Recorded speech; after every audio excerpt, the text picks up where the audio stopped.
You got the link, Juan? Yes, I did. Okay, all right. I'm sending it now.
Good afternoon, distinguished delegates. As we are getting ready to start, it's 3 minutes to 3. I welcome you to this afternoon session. Please do try to change your name and put the nameplate of the country that you're representing in capital letters before you. That would help very much in managing the list of speakers. We will be starting in 2 minutes. Ambassador Gavitza, good afternoon. Madam Chair. So give us 2 more minutes and then we will be starting. Thank you.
So, Madam Ambassador, it's 2 minutes past 3. We have 41 participants. I see the distinguished delegations are all in place, and the Associate Administrator and the Director of the Regional Bureau for Africa are in place. So whenever you're ready, we're ready to start, Madam. Thank you very much. Dear colleagues, I declare open the third virtual meeting of the annual session 2020 of the Executive Board of UNDP, UNFPA, and UNOPS. This afternoon, we will continue the UNDP segment with consideration of agenda item number 9, UNDP country programs and related matters. And we will take up country program documents. 2 country program documents are presented for your review and approval in line with the modified format and procedures agreed in the Executive Board Decision 2014/7. For the Africa region, we have Ethiopia and South Africa. I will first give the floor to Mr. Morad Waba, Associate Administrator, to make an overall statement. The floor is yours, Mr. Waba. Thank you very much, Excellency, Madam Chair, distinguished delegates. Allow me first to commend to your attention the country programs of Ethiopia and South Africa, and to recommend the extension of 1 year for the country programs of Algeria, Mozambique, and Zimbabwe, in order to align with the UN Sustainable Development Cooperation Framework and to ensure harmonization with national development plans. Madam Chair, at this time of response and recovery to the COVID emergency, I think it becomes important to note that the 2 programs designed for your approval today were largely developed in response to the UNSCDF, but prior to the onset of the COVID emergency. We were working in a pre-COVID world, and we have had to amend these programs in order to comply with the new requirements imposed by the need to respond to COVID and to recover, one hopes, from the impact of this disease. The South Africa program in particular was able to develop analyses on the socioeconomic and the governance impact of COVID-19, and has therefore been able to use this analysis of the socioeconomic impact to review the UNSCDF and therefore also the country program document.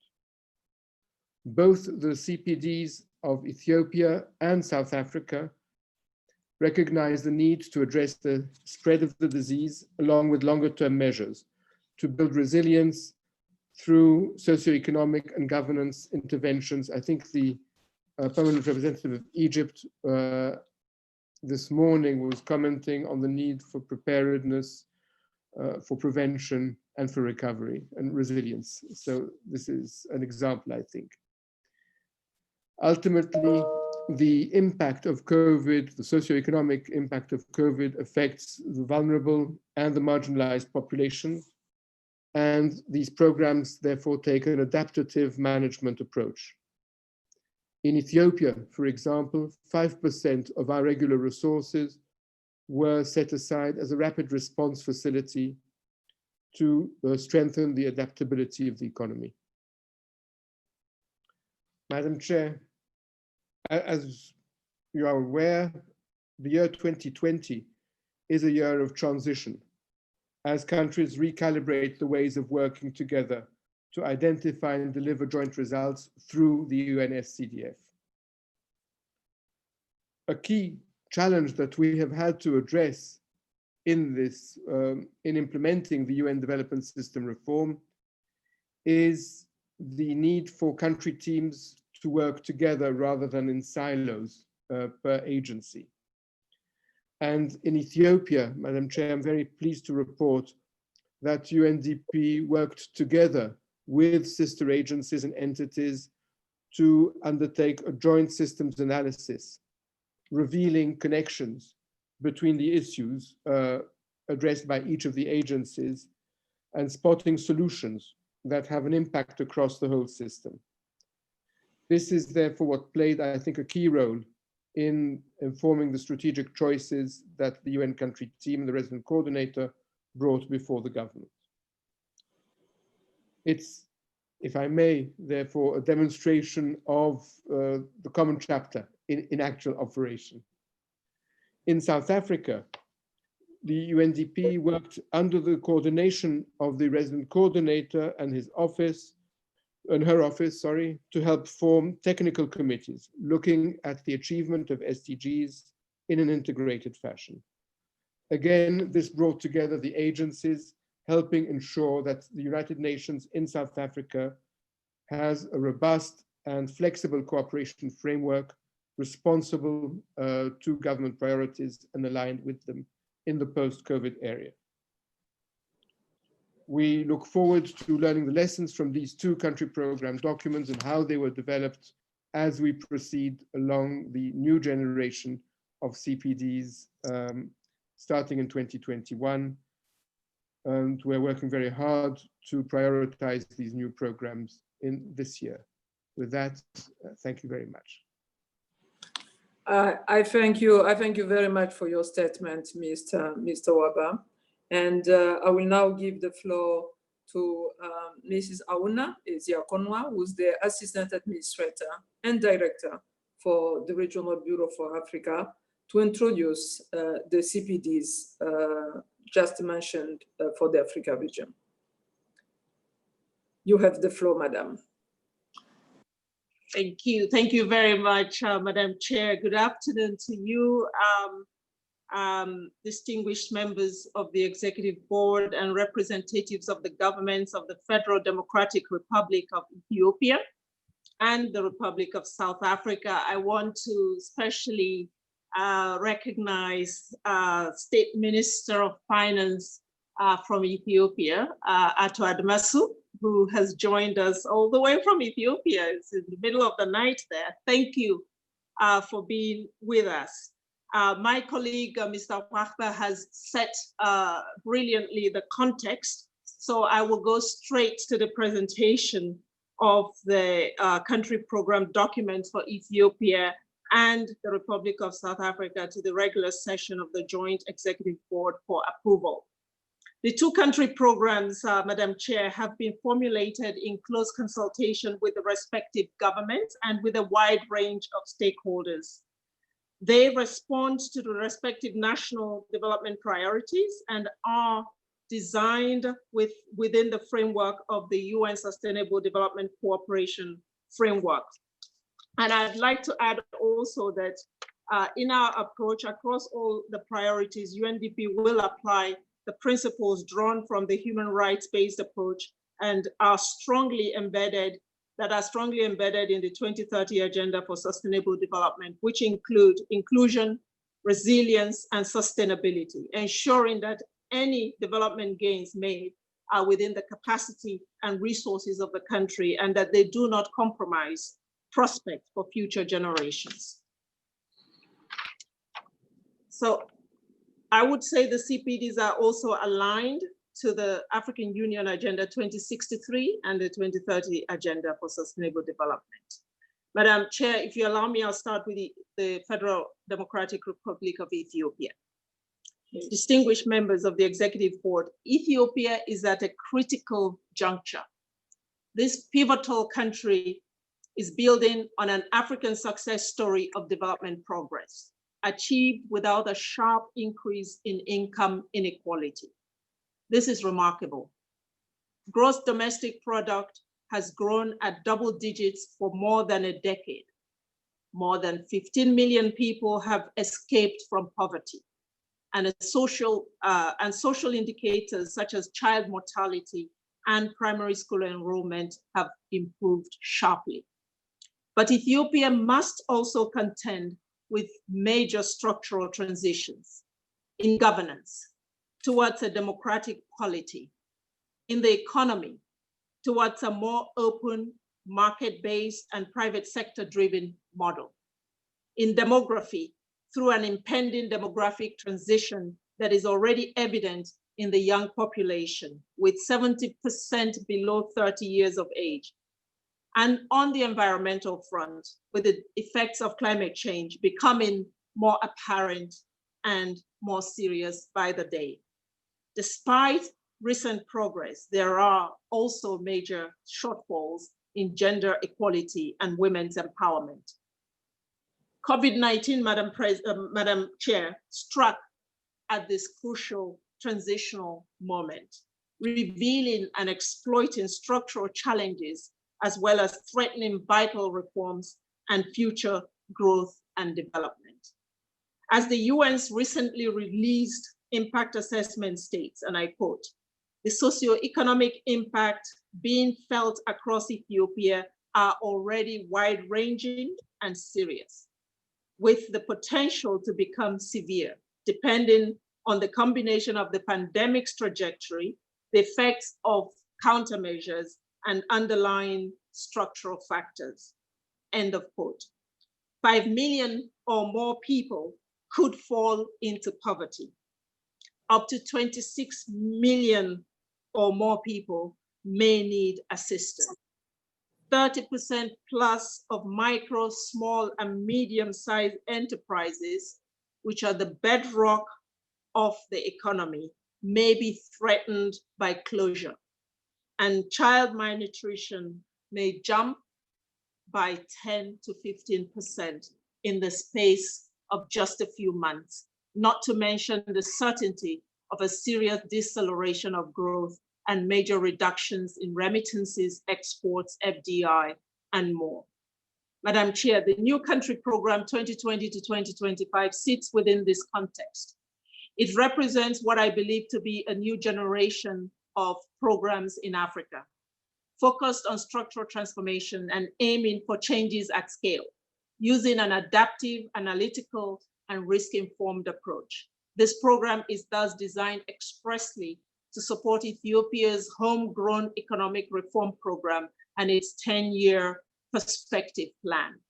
At the same time, it echoes and faithfully applies the outlook, outcomes, and strategy of the UN Sustainable Development Cooperation Framework. UNDP will support a successful transition to democratic governance, address drivers of conflict to consolidate and build peace, foster enabling conditions for expanded job creation by the private sector, especially the small, medium enterprises, and accelerate the transition to a green economy resilient to climate change. Gender equality and women's empowerment will be embedded across all areas of work. And these priorities capitalize on strengths demonstrated under the past program while adapting to new realities and opportunities, including retaining an ability to respond flexibly to unforeseen disasters such as COVID-19. Madam Chair, I would now turn to South Africa. The Republic of South Africa is one of the most advanced economies on the continent of Africa, but it still faces post-apartheid era challenges that left the country with a very deep structural and systemic problem, worsened by triple development challenges of unemployment, poverty, and inequality.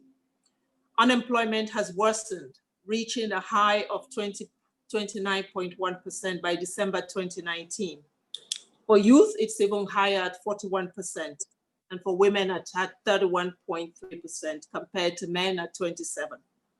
Poverty remains quite high, with 40% of the population living below the national lower poverty line of about 647 Rand per month, mostly affecting the Black South Africans, those who are less educated, female-headed households, and those living in rural, peri-urban, and township areas. Inequality is also another challenge, and the country still remains among the world's highest. Climate warming also has a significant risk to the country's development gains and undermines efforts to achieve the SDGs.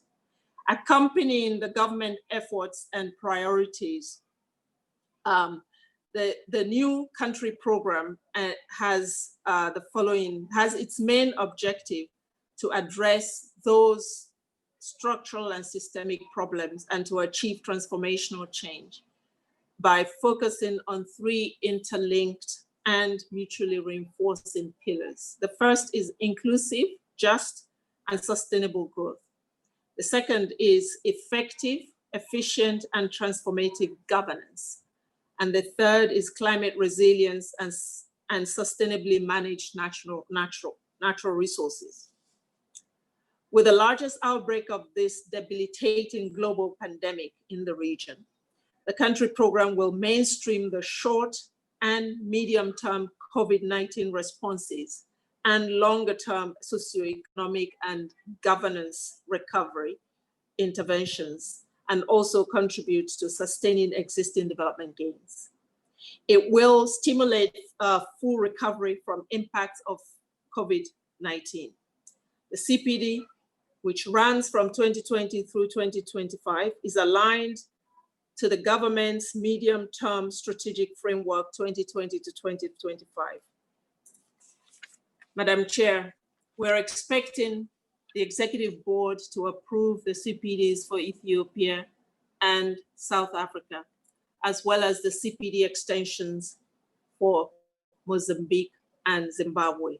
In closing, Madam Chair, I would like to express my deep appreciation to the governments of the Federal Democratic Republic of Ethiopia and the Republic of South Africa for the continued collaboration that they have really extended to us at country level, at regional level, and at headquarters, and to reaffirm UNDP's commitment to continue working with you to implement these country programs. I would also like to take this opportunity to thank members of the Executive Board for your support to the UNDP Regional Bureau for Africa and to all program countries under the Bureau's responsibility. I thank you.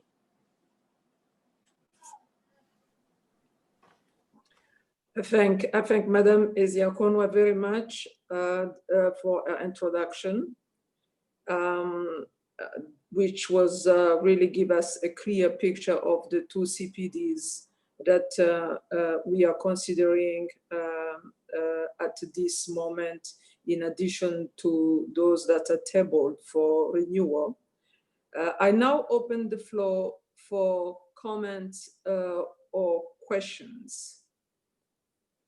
You will give me, I recognize South Africa, but before giving the floor to South Africa, give me a second. Before giving the floor to South Africa, I wish to personally extend a very warm welcome to Minister of State Ato Admasu Nebebe. We truly appreciate you joining our Executive Board session this afternoon. Having said that, I also note that it is, unless I'm mistaken, the Minister of State wishes to take the floor. If the Minister of State wishes to take the floor with respect of due protocol, I will give the floor to the Minister of State, to be followed by South Africa.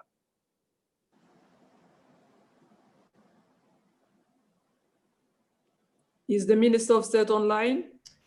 He was online and we just lost him, Ambassador. Mm-hmm.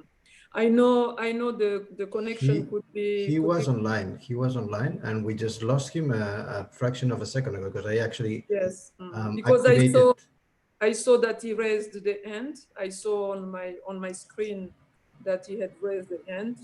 Madam, may I suggest? While waiting for the Minister of State to certainly reconnect in a moment, I wish to give the floor to the representative of South Africa. You have the floor, dear colleague.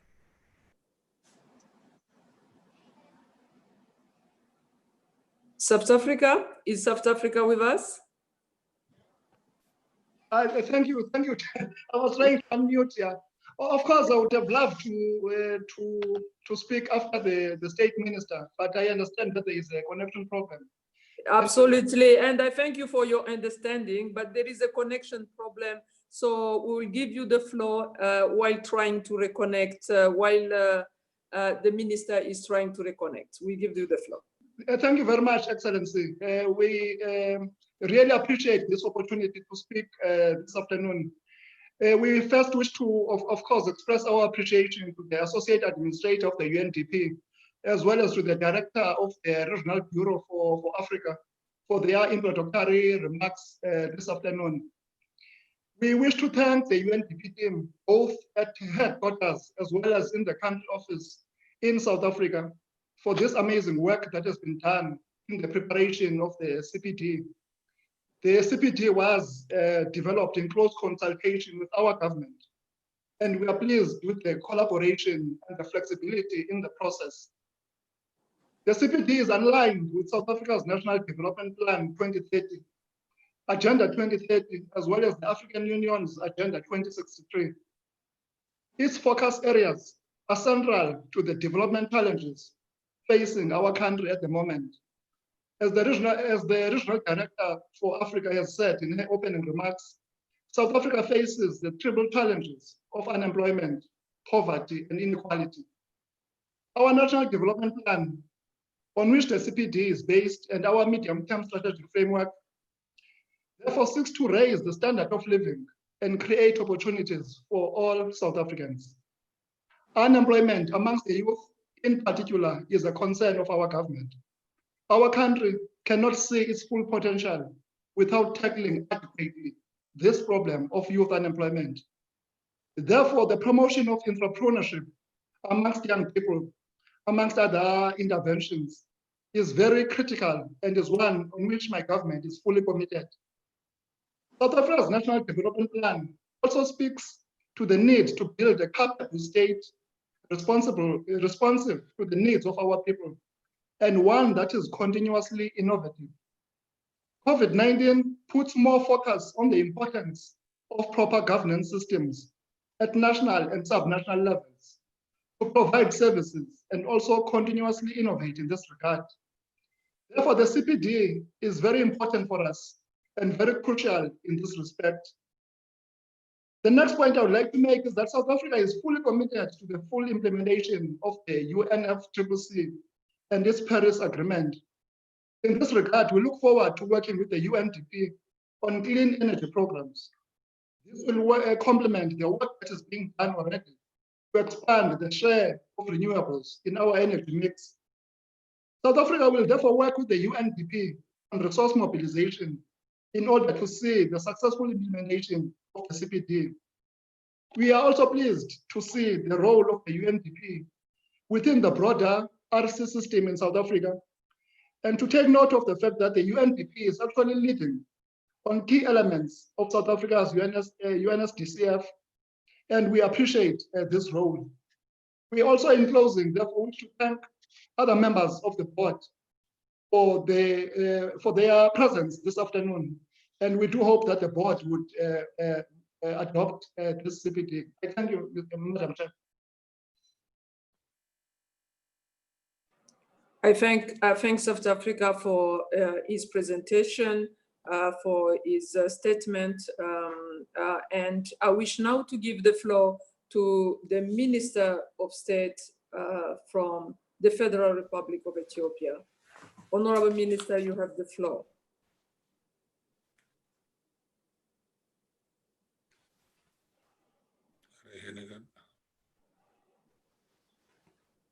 Honorable Minister, can you hear us? Hello, good evening. You hear me? Yes, we hear you loud and clear. Hello. You have the floor. I'm the president of the executive. All right, thank you. This particular session. Okay. You have the floor, Honorable Minister. Okay. Excellent. Thank you very much, Madam Chair. Good afternoon, everyone. Excellencies, distinguished executive board members, ladies and gentlemen. Thank you for giving us the opportunity to address this executive board meeting. the government of the Federal Democratic Republic of Ethiopia considers UNDP as one of its trusted development partners. UNDP has put a firm mark on the socio-economic progress Ethiopia has made over the past decades, focusing on promoting good governance, capacity development, and the pro-poor economic growth. In the past few years, our partnership with UNDP has grown to other important areas, such as sustainability, climate change, and resilience building. UNDP Ethiopia now manages one of the largest GF portfolio in the sub-Saharan Africa, has also an active RED Plus effort underway, and has played an indispensable role in establishing Ethiopia's climate resilient green economy facility in the Ministry of Finance. Most recently, UNDP has become the largest provider of assistance for our upcoming election, with generous support from 13 donors led by UK, Nordic countries, Japan, Canada, the Netherlands, the New Zealand, among others. The proposed country program document builds on the past success and the lessons learned. It is fully aligned with our homegrown economic reform program and the 10-year perspective plan. The CPD does what a program in Ethiopia must do now: commit ambitiously and unequivocally to supporting ongoing reforms designed to successfully navigate major economic, governance, and environmental transitions. Now is a moment for UNDP and the UN and the international community to step up support for Ethiopia at scale with strategic patience. The CPD was prepared under the joint leadership of the government of Ethiopia and the UNDP country office in Ethiopia in a participatory process, engaging all responsible government agencies, regional government, UN agencies, NGOs, CSOs, and the development partners. Moreover, as part of the concerted effort to respond effectively to the impact of the COVID-19, UNDP has demonstrated unparalleled leadership and innovation in the UN's response to the socio-economic impact of the pandemic. It has also quickly articulated its offer to Ethiopia, repurposed its core resource, and launched multiple efforts, for instance, to ensure continuity of critical government operations and enable business to survive the pandemic and thrive in the post-COVID-19 era. This demonstrates the adaptability of UNDP and its program in Ethiopia. In general, the CPD will further strengthen UNDP's position as our indispensable development partner through a predictable and a well-structured support framework.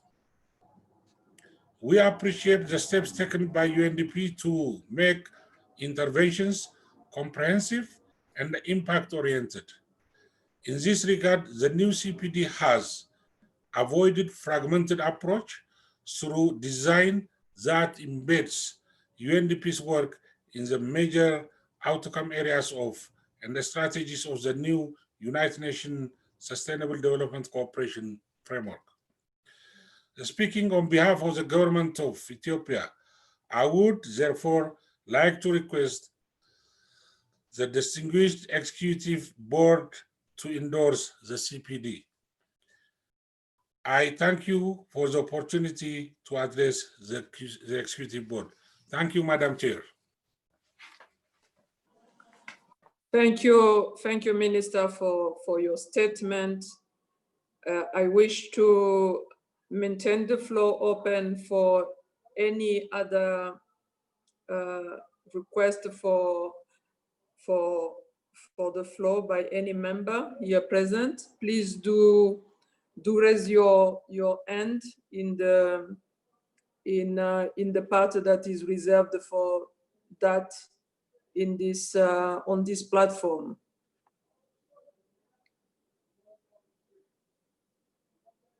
I will give a few seconds for that.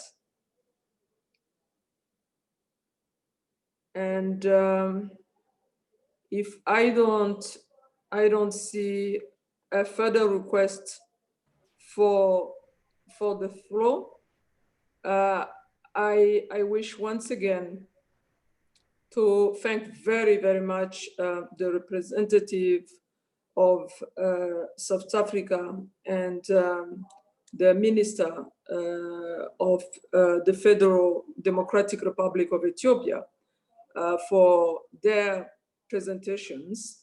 The presentations made it very clear that the CPDs were really prepared with a full ownership of respective governments, but also were responsive to the current situation, to the pandemic, and integrated the pandemic, which was quite challenging in the process of CPD, since they happened during the CPD and almost after the conclusion of the CPD.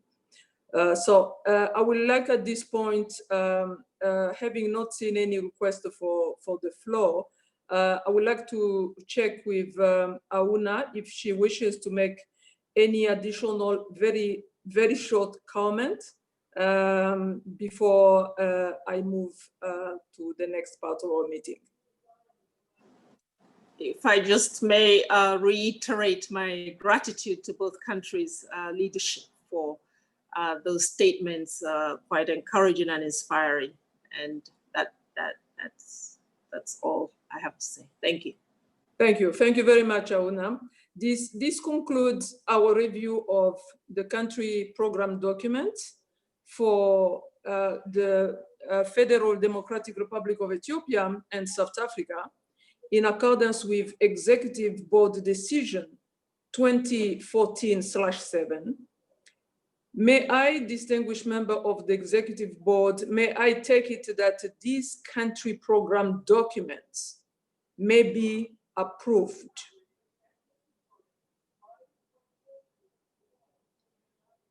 I see none objections. It is therefore so decided. I congratulate the respective countries for the approval of their CPDs. If I hear no objections, I will also take it that the Executive Board wishes to take note of the first one-year extensions of the country programs for Algeria, Mozambique, and Zimbabwe, as approved by the administrator and presented in document DP/2020/12. I see no objections. It is therefore so decided. This brings to a closure this agenda item.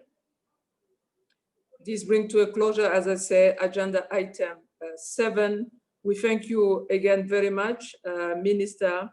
If you wish to take leave, this is the time to do so. Thank you.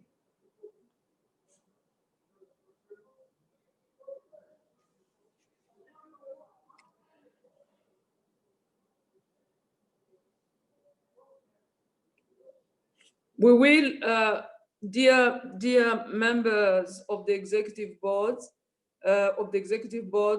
we will now proceed to agenda item number 8, which is the Human Development Report. Is it?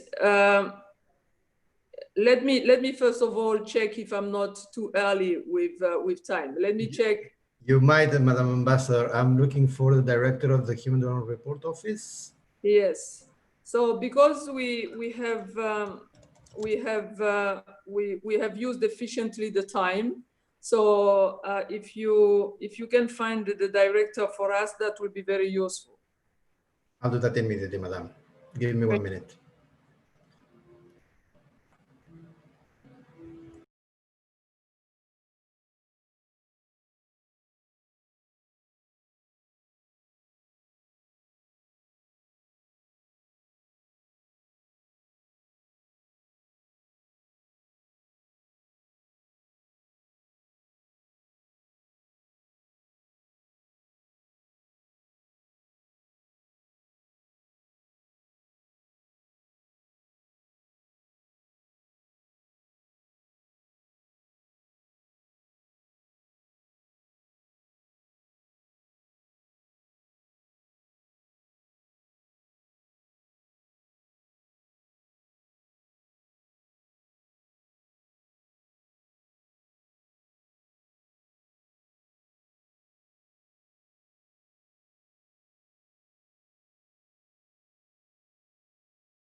So, Madam Chair, I'm pleased to inform you that the Director of the Human Development Report Office is joining us in 1 minute.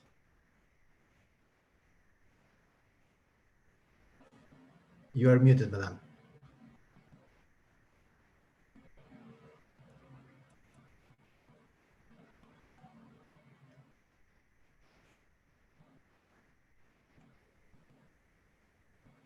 You were on mute, Madam.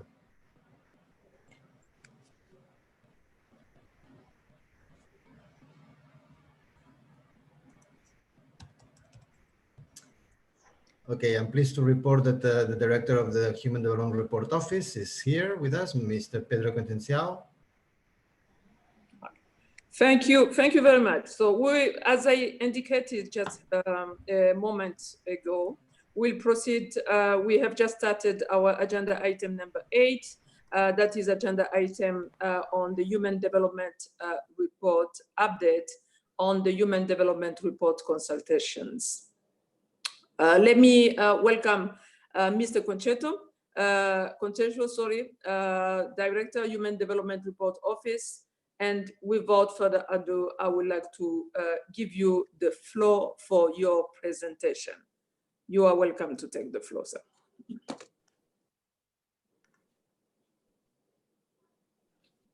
Thank you very much, Ambassador, members of the board. It's a pleasure to be with all of you to provide a briefing since I last had a chance to brief the board in the annual session formally a year ago. The focus, as you mentioned, Ambassador, of the presentation from our office to the board during the annual session is on the consultations, on the ongoing preparations for this year Human Development Report, and that will be the focus of my presentation. But I will also spend a moment with some short reflections on the report that we launched last year, the 2019 Human Development Report. And then we'll go very briefly also to some indicators of the results that we've achieved and the impact of our activities over the last year since I last had a chance to brief the board. Before I start, I just want to reiterate how important it is for us in our office to get guidance, advice from members of the advisory board. It was extremely important in the preparation of the report last year. I'm grateful for the opportunity to have had already the chance to provide an informal briefing about a month ago. And I'm looking very much forward to the discussion with all of you today. With your permission, Ambassador, I will share a presentation, share my screen, because I have some slides to help me with the points I would like to make. Please. Thank you.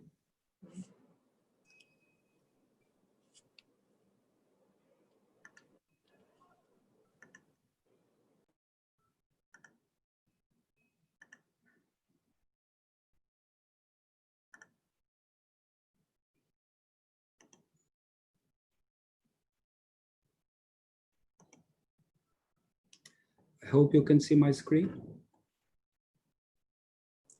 From my end, it is very clear. Wonderful, thank you. This year is an important year for the Human Development Reports and for the Human Development Report Office, because it's 30 years since the first report was published, which happened in 1990. And you can see from the list that reports over the years have covered a wide range of topics, introducing new concepts, new metrics, new ideas that fed into the development debate over the years. Much of it became reflected in one way or another in many of the important guides that have framed the work of the United Nations on development, starting with the MDGs and more the Sustainable Development Goals and the 2030 Agenda. Last year's report focused on inequality. We chose the topic of inequality deliberately because it was a field or an issue that had been widely covered from many different perspectives. And we attempted to show what a human development perspective would bring to a well-covered issue such as inequality.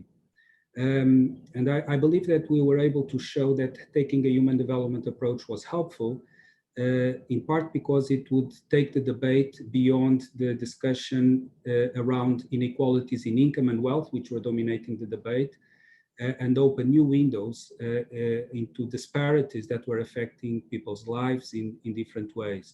And also provided a way of thinking about possible policies to address those challenges in ways in which we're confronting mega trends such as climate change and changes also very rapidly happening in technology. I would like here to thank the government of Korea for a very generous financial support, which continues this year. And as you will see, it has enabled us to produce not only the 2019 Human Development Report, but two other things as well that have had some interesting results. Also, Germany has generally supported us in drawing some implications of the 2019 report in follow-up research, and the government of Portugal, who has for many years now supported the translation of our reports into Portuguese.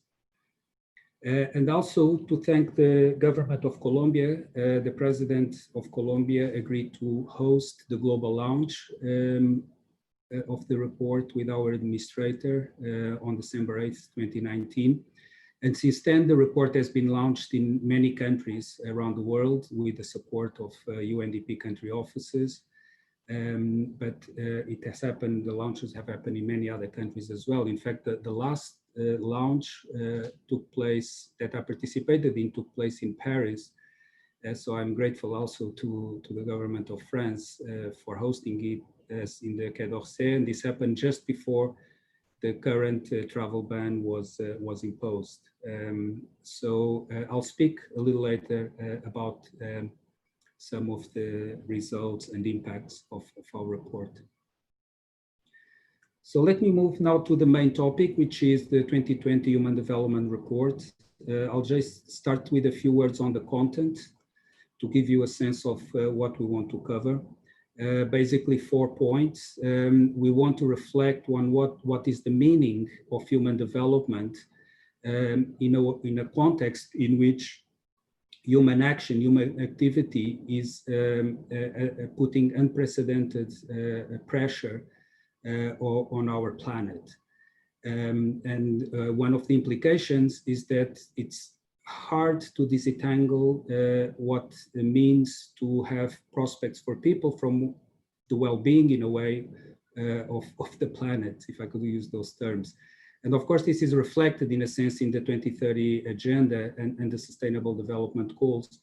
But since the goals have been adopted, there's a lot of new information coming from science, coming from the social sciences as well, that is documented that the scope, the scale, the speed of some of the impacts that human activities are having on the planet are really unprecedented. And the fact that we are aware of the pressures that we're putting on the planet implies that we need to consider taking action. And so the third thing we want to do is to propose a message of empowerment. The 2030 agenda calls for a transformation of our world, and we want to suggest some ideas on how that can be achieved. And then finally, given all that I've said, it's important also to rethink the metrics that we use to measure development. So 30 years ago, we introduced Human Development Index with the premise that income, gross domestic product was not the only relevant metric to determine and assess progress, that other elements were important that had to do with achievements of people in health, education. And we want to look, preserve that idea, that concept, but look into what kind of innovations in metrics, in measurement of development, we can propose that are consistent with this rearticulation of the concept of human development. To guide us, we will have an advisory board that has just been finalized and will be made public next week. Also next week, we will start to make public some of our emerging ideas, such as the ones that I've shared that set the overarching context of what we want to achieve with the report. One of the co-chairs is Senior Minister Tharman from Singapore, who was also co-chair of the advisory board last year. Last year, you may remember that Thomas Piketty was the other co-chair. He remains on our advisory board, but given that the topic has less to do with inequality, we invited Mike Spence, who is a distinguished economist, Nobel Prize winner in economics, to be the other co-chair, and you have the names of the other 17 members of our advisory board listed on the slide, and they comprise a mix of policymakers, academics, that bring also different geographic and disciplinary perspectives. In addition to the advisory board, we have a number of engagement and partnerships with academic partners, the World Inequality Lab, the Oxford Poverty and Human Development Initiative, a number of UN entities, and I'll say a few more words about our engagements with our colleagues from other parts of the UN later. Very important collaboration with JICA, the Japanese International Cooperation Agency, that is centered around the concept of human security that Ambassador Oshino mentioned during the board meeting this morning. The concept of human security emerged out of a Human Development Report published in 1994, and we are working with JICA to think about the meaning, relevance of the concept in this rearticulation, this movement to rearticulate the concept of human development that we are embarking upon. Now let me move to the consultations. I'll try to run through them relatively quickly, but I just want to give you a sense of what we've been planning on doing. What we've been doing actually. We started in early February with a side event on the margins of the UN Statistical Commission, and you will see that we try as much as possible to piggyback on events that were already convening many of the stakeholders that are relevant for us, and of course the statistical community is very important for us. We had about 25 countries participating, statisticians from 25 countries participating in that side event. At the time in which it was still possible to travel, we went to Seoul in Republic of Korea, hosted by our UNDP Seoul Policy Center and Korea University. We had the first really substantive consultation on the broad themes of the report, so not focused only on statistics. That was followed by, still at the time in which it was possible to travel, with a side event on the margins of the Sustainable Human Development Forum organized by the Economic Commissions for Africa. By the way, we had planned side events with all the regional economic commissions. Everything was lined up, but after the travel restrictions started to kick in, that no longer became possible. So this was the only one that was possible for us to do, participated physically in the meeting, and all the others were either canceled or postponed or substantially changed in ways that did not enable our participation. We held a meeting of our statistical advisory panel, which is always very important, but particularly so this year as we're thinking about introducing some innovation in metrics. The members of our statistical advisory panel comprise heads of national statistical offices from Angola, Malaysia, and Sweden, heads of international statistical agencies, UNESCO Institute of Statistics, UNCTAD, UNEP, the Joint Research Center of the European Union, and a number of academics and other researchers. Excuse me, Director. I would like to encourage you to just kind of shorten the presentation to the extent possible so that we have time for interaction. Okay, very good. So let me quickly run through the, I'll just run quickly through the other consultations. I'll basically mention them without going into the details. We had jointly with the United Nations Office of South-South Cooperation virtual consultations with Southern-based think tanks, culminating with a virtual meeting about 2 weeks ago. Jointly with UN Women, we had a consultation on some ideas on what we can do with our gender composite indices. With the International Science Council, which is a coalition that brings together academics and researchers from the natural sciences, social sciences, and humanities, we are undertaking a consultation to see what the community of researchers, academics in different areas think in terms of what should go into this rearticulation of the human development concept. And actually earlier today, we concluded a consultation with UNEP that tried to give us the state of the art on how to bring concepts and metrics related to the incorporation of environmental sustainability issues into broader economic development considerations. So I'll just take a few moments to speak about some of the impact and results that we're achieving, Ambassador, and I'll be brief with your permission. I mentioned this at informal. The strategy of the office now is obviously focused on our human development reports. So we had the 2019 report launch, and we are working now on the 2020. But we feel that to do so, we can draw on a process, or should draw on a process of consultations and partnerships. So we're trying to open up the office and our work.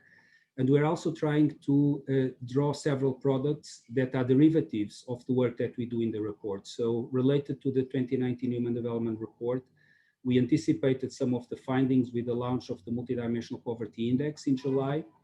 And in March of this year, we launched something that we are now calling Human Development Perspectives on some of the findings on gender that were included in the 2019 Human Development Report. And we are also trying to be flexible and quickly respond to and contribute to the debates that are relevant to the times. So being flexible implied that we had to do some work on COVID-19 that I will briefly speak about in a moment. All of this is enabled by investments in an ongoing digital transformation that enables us to put out products out there much more effectively, and also is reducing the printing and physical distribution burden in our office. We are cognizant that this implies people having access to the internet. So while we invest in this, we are not letting down the importance of continuing to do some of our work in printing. And so the results are highlighted here, not only the 2019 Human Development Report. So this all happened over the last year since I last briefed the board in June 2019. We had the Multidimensional Poverty Index, the work on gender that I mentioned. And more recently on COVID, we presented a compilation of indicators that speak to the United Nations Framework for Recovery of Preparedness and Vulnerability to COVID-19, and also a publication that assesses the human development impact of the crisis today, as well as some ideas from a human development perspective about what the recovery could contain. And all of this is informed by the 2019 Human Development Report. You can see here some indicators of the reach of these digital products. And then I will just conclude with some references to the media impact and engagement that we've had. We've had many references in local media with the support of our country offices around the world, multiple languages, but also coverage in many top international media outlets that you see listed here. And perhaps the most striking statistic for me that I would like to highlight is that we have a potential combined reach of over 2 billion people with all of these products. So this shows that the work of the office can be quite impactful, and it's an important tool not only for UNDP, but for the UN more broadly to reach a wide audience. Thank you, Ambassador.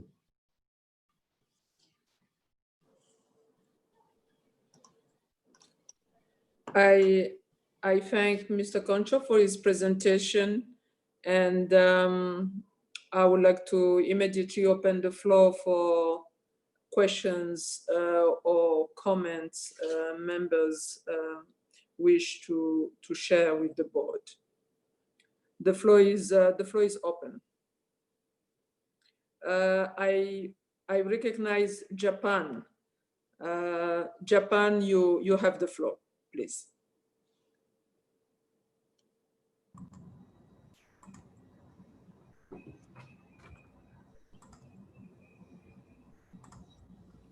Hi, hello. Thank you for giving me the floor. I hope you can hear me. Very well. Thank you.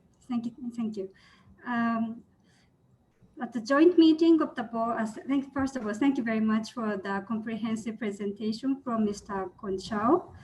And at the joint meeting of the boards last week, Mr. Steiner mentioned that the Human Development Index would likely show a regression this year for the first time in 30 years. And this is a very alarming fact for us. And this is indeed a human security crisis.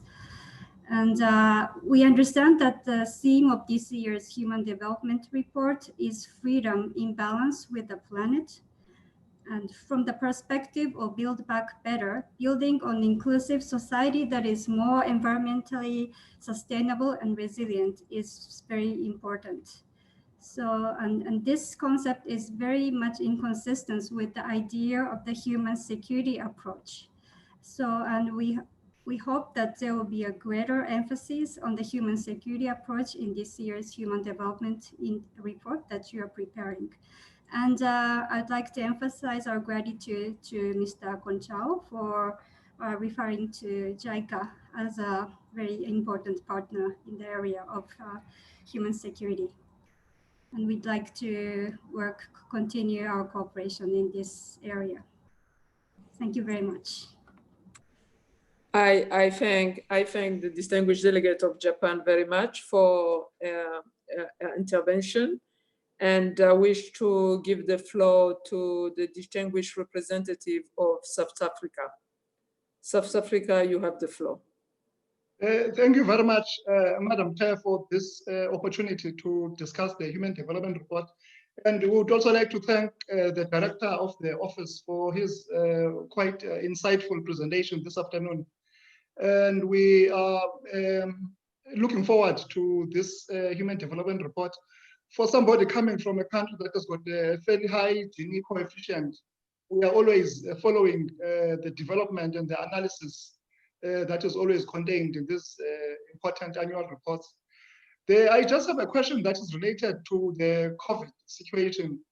Obviously, the world is facing this once-in-a-century event, which has got so many dimensions to it, and that is likely to reverse the development gains that have been made over the years.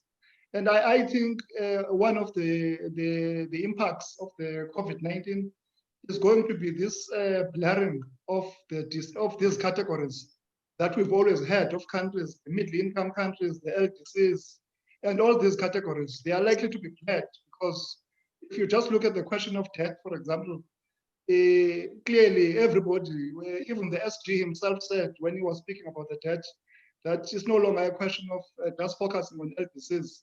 All developing countries, without exception, need some form of debt relief.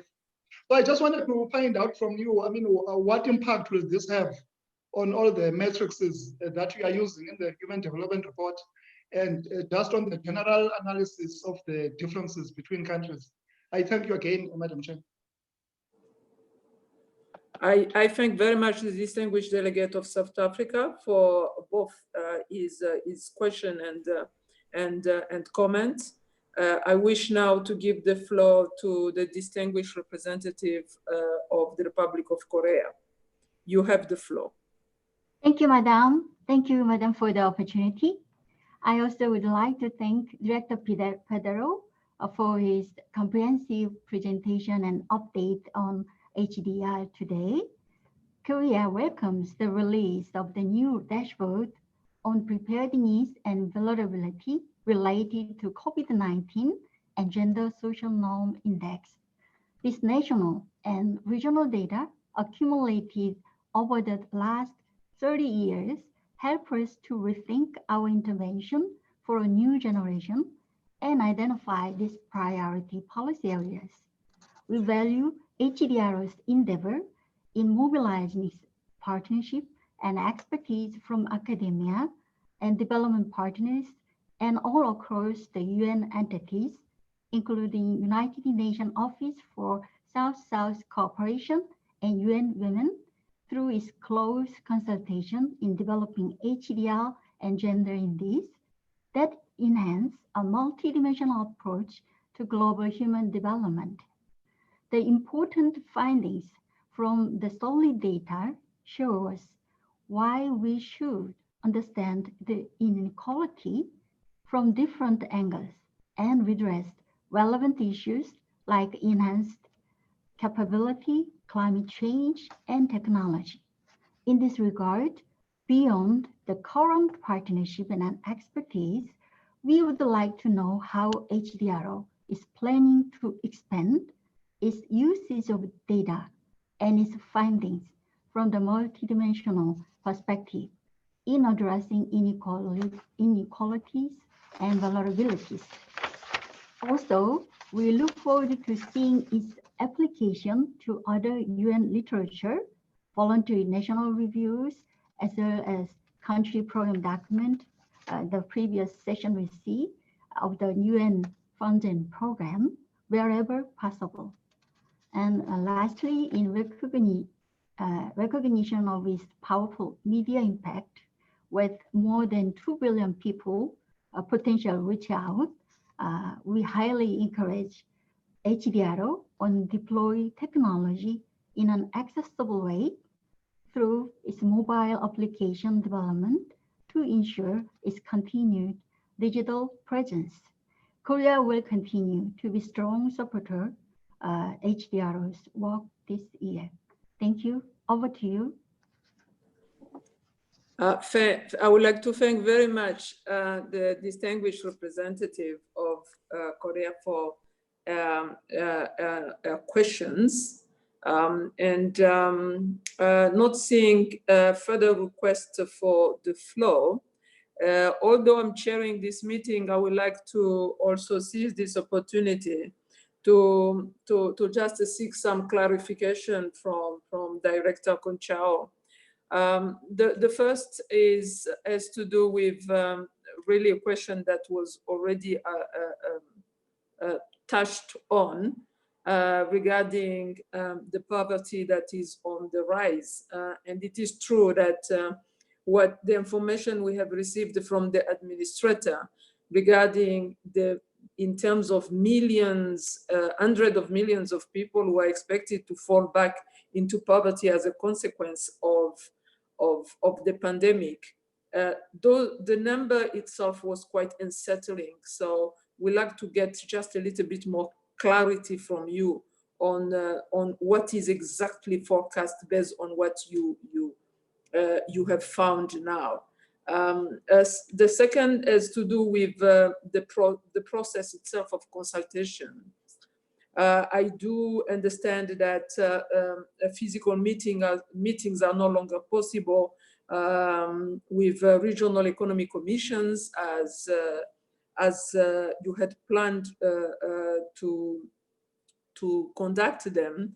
However, we all find ourselves in this situation, and I believe that shouldn't be the reason for not conducting regional consultations. So what are the plans that you have in terms of conducting virtual consultations with different regions? A quick third point has to do with really it's very interesting that we are having these updates on consultations on the Human Development Report immediately after a session that we had on the country program development from Africa. This is a fast moving and fast changing situation. So what are the plans that you may have and how can you share preliminary findings? Because preliminary findings before the end and the conclusion of the 2020 report might be very useful for countries, member states, in their own efforts to respond to the current crisis.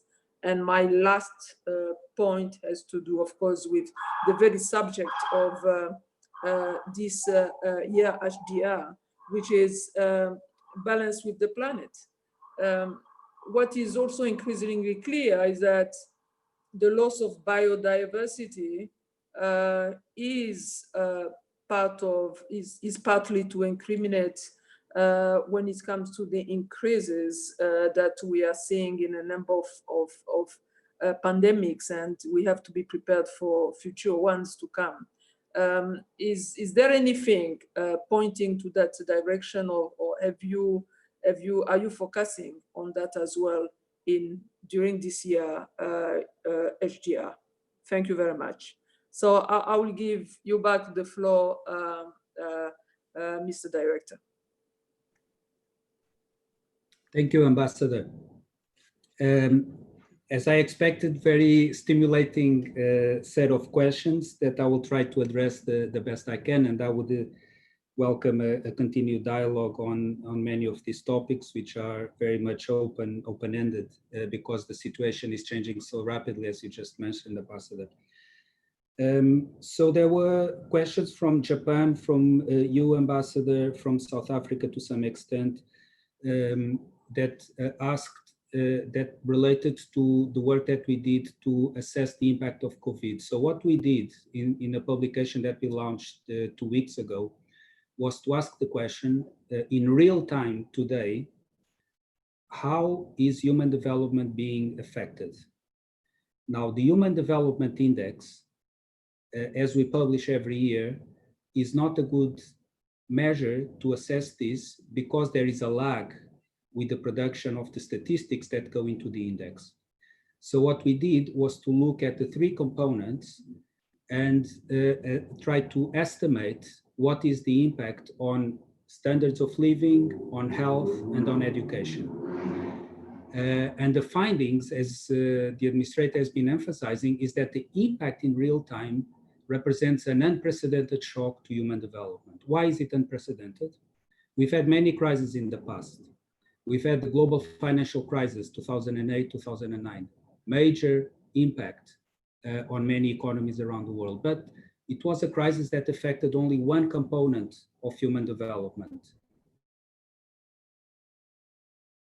the income component. The implications for health and education were not that dramatic.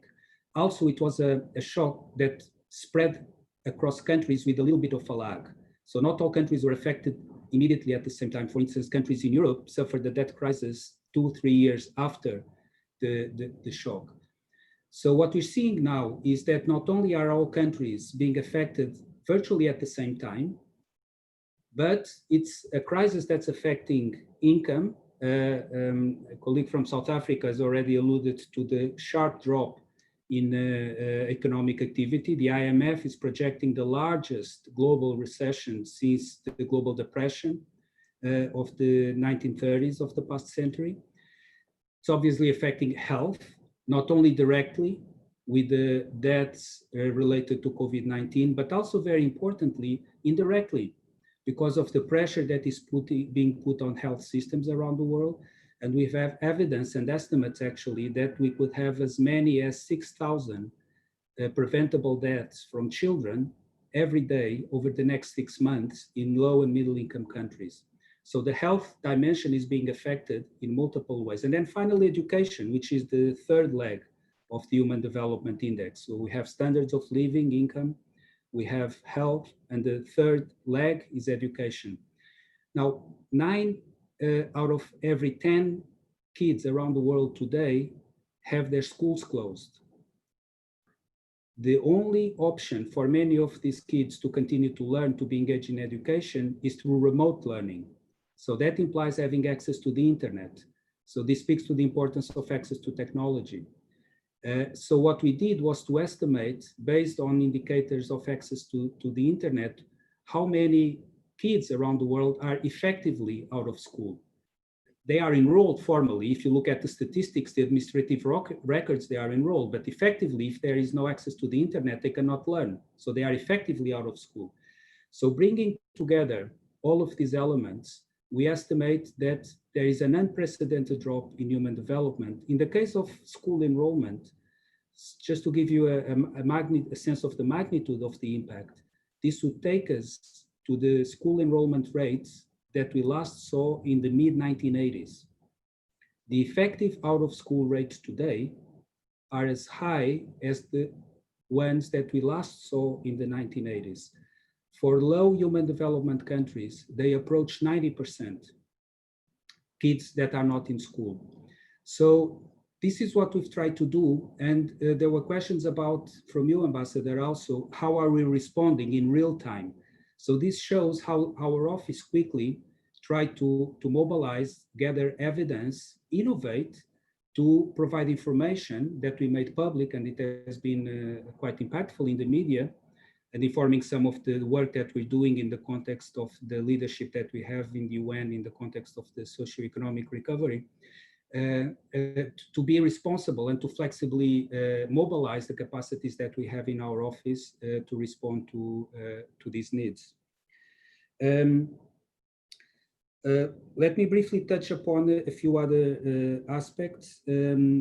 Human security, it's certainly central. It's going to be even more central in the way in which we envision the report next year. So we see the work that we're doing this year with JICA primarily as building up and laying the foundation to some of the thinking that we are going to use next year. But it's certainly the case that the crisis is also showing and having a reflection on our impact on human security. So we'll certainly look into that. Elena, thank you for your kind words. It's encouraging to hear that the work that we did, which was an innovation really on dashboards and this note on COVID-19 and gender is helpful. On the national use, including in VNRs, one of the things we're trying to do, and we'll have a discussion in UNDP over the next few days, is to encourage some of the national human development reports, because we have the global human development report, but there are also regional human development reports and national human development reports. So to use national human development reports actually to help with the deliberations, with the thinking, as countries think about the recovery. So we will certainly explore that.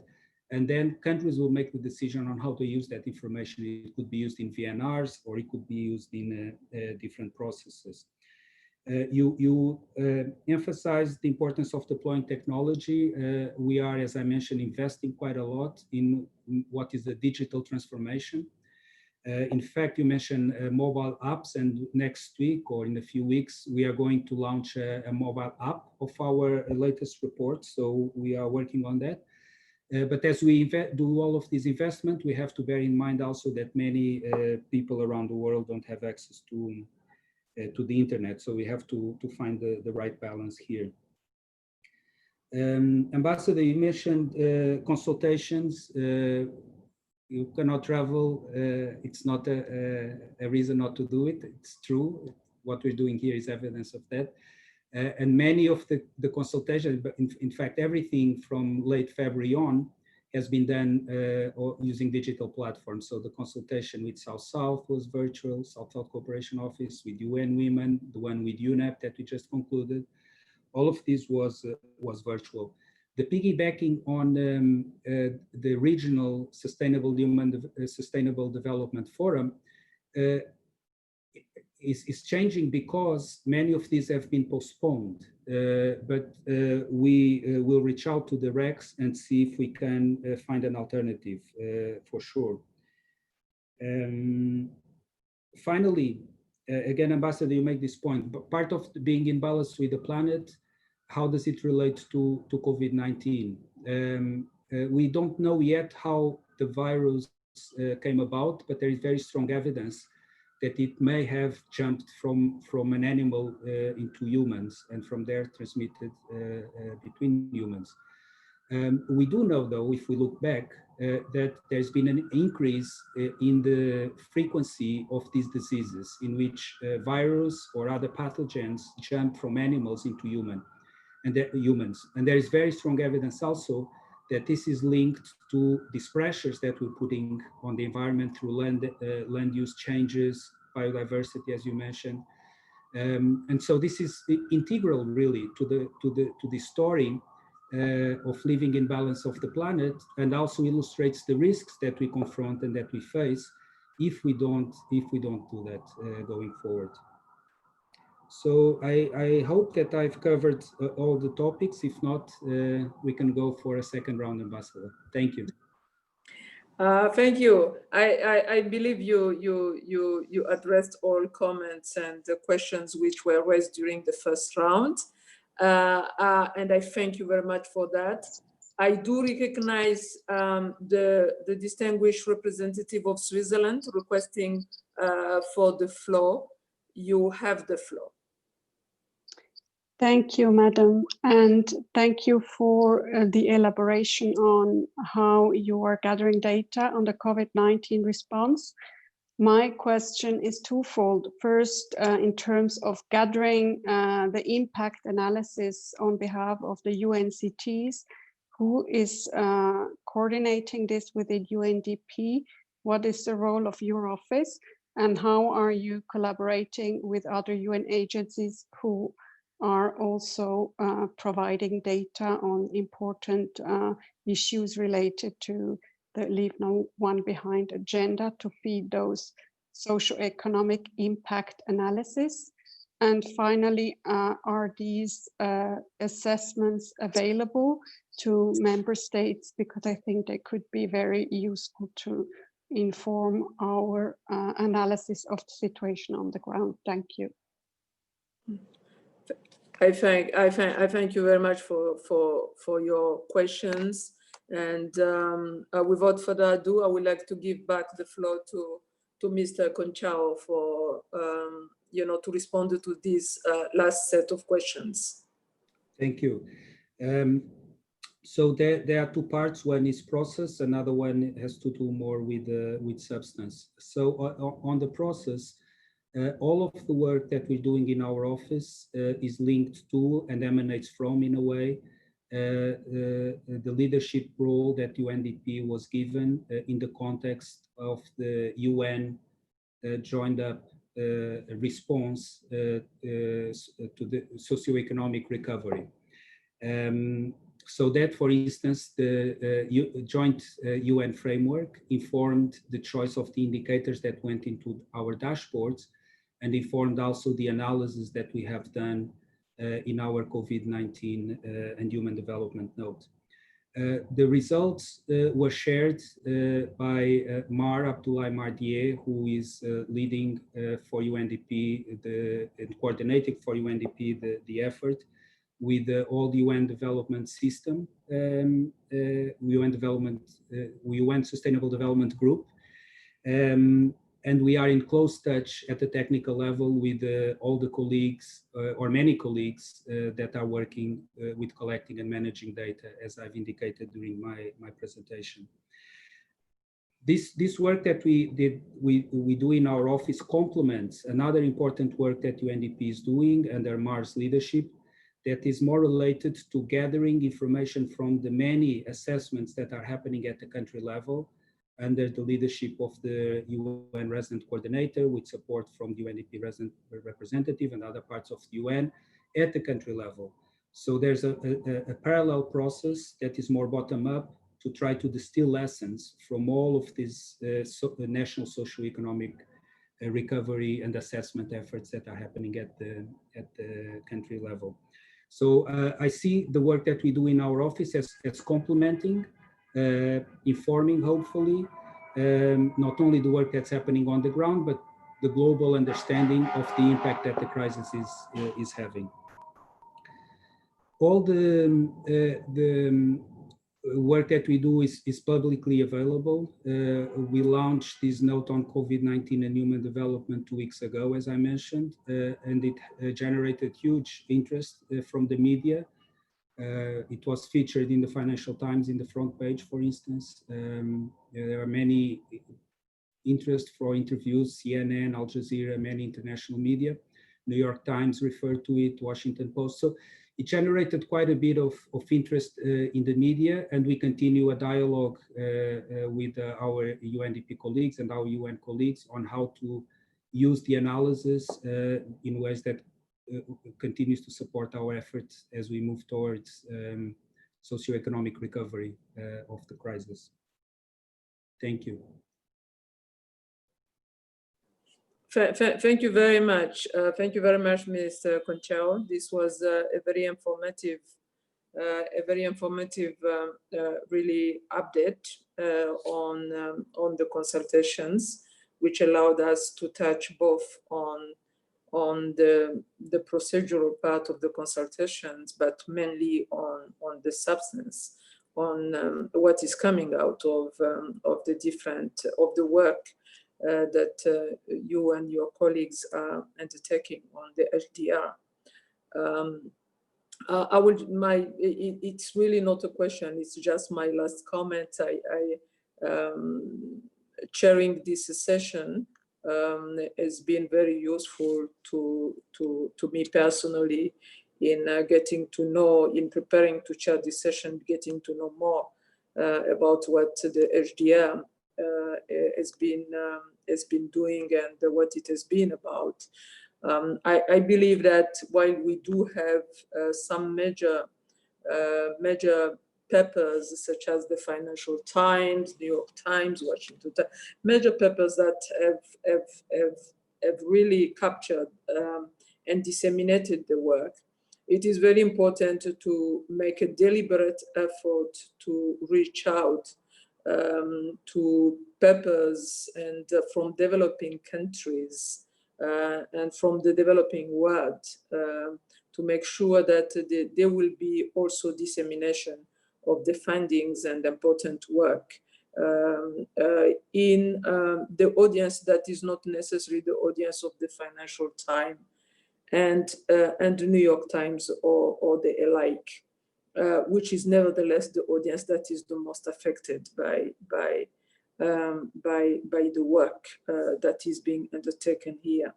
So if that was more of a really general, just a general comment, no, it's not a question really.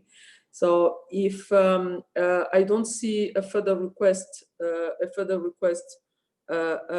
for the floor. Just to give me a second. Yes, I don't see a further request for the floor. I would just like to also seize this opportunity to remind delegations who are attending this particular meeting that the negotiations continue on the different decisions that are really being the subject of negotiations. So I can only encourage you after this session to join the negotiations, the ongoing negotiations. If I hear no objections, I will take it that the executive board wishes to take note of the update on the Human Development Report consultations. It is so decided. This concludes our consideration of the UNDP segment, and it is my pleasure at this point to adjourn this afternoon meeting and thanking you once again for your very active and substantive contribution. The meeting is adjourned. Thank you, Madam Chair.